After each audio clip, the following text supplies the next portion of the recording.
देखिए, हरियाणा के साथ साथ जम्मू कश्मीर में भी विधानसभा के चुनाव हुए हैं। 2014 के बाद हुए विधानसभा चुनाव में खंडित जनादेश के कयास लगाए जा रहे थे, लेकिन एग्जिट पोल के जरिए दावा किया जा रहा है कि सत्ता बीजेपी के हाथ से फिसल रही है और नेशनल कॉन्फ्रेंस और कांग्रेस गठबंधन एग्जिट पोल में बहुमत के करीब है।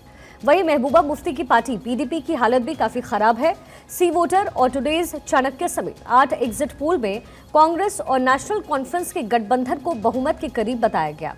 सुपर एग्जिट पोल में कांग्रेस और एनसी गठबंधन को 39 से 43 सीटों का अनुमान, जबकि बीजेपी को 24 से 28 सीट मिलने का दावा किया जा रहा है।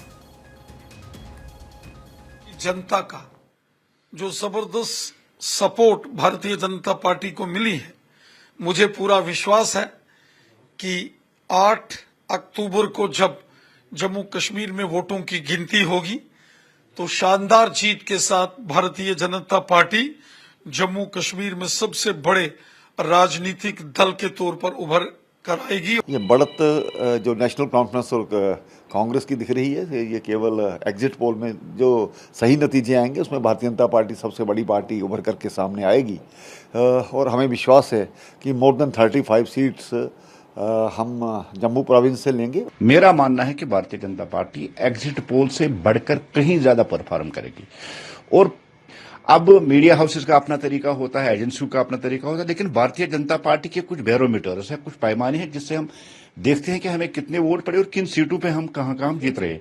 उससे यही जाहिर होता है कि Bharatiya Janata party single largest party बन के उभरेगी। दोनों जगह इंडिया अलायंस को या कहिए कांग्रेस अलायंस को बढ़त मिलेगी और सरकार बनेगी।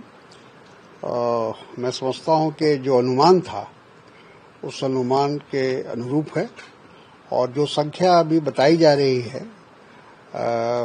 कांग्रेस की या एनसी की, उससे ज्यादा सीट आएगी और ज्यादा मुस्तहकम और मजबूत सरकार दोनों जगह बनेगी। लोकतंत्र के इस महापर्व में जनता ने बहुत ही अच्छे ढंग से अपने मत का इस्तेमाल किया। जैसे लोकसभा के चुनाव में 47.6% वोट डालकर हाईएस्ट कांग्रेस पार्टी को वोट हरियाणा का पूरे देश भर में मिला था। इस बार लोगों ने मन बना लिया था, बहुत दुखी थे बीजेपी से। और जो एग्जिट पोल किया जनता ने पहले ही, क्योंकि पिछली बार मीडिया ने बहुत, अगर मीडिया नहीं दिखाता बीजेपी का 400 पार, तो मैं समझती हूँ तब भी इंडिया गठबंधन पोल ने भी दिखाया है कि कांग्रेस और नेशनल कॉन्फ्रेंस सरकार बनाएंगे। तो मुझे लगता है कि उनका ओपिनियन जो पोल है वो कुछ हद तक, काफी हद तक ठीक है। सरकार तो कांग्रेस और नेशनल कॉन्फ्रेंस बनाएगी और कंफर्टेबल मेजॉरिटी से बनाएगी। हमारी प्रदर्शन बेहतर होगा इससे भी जो दिखाया गया है।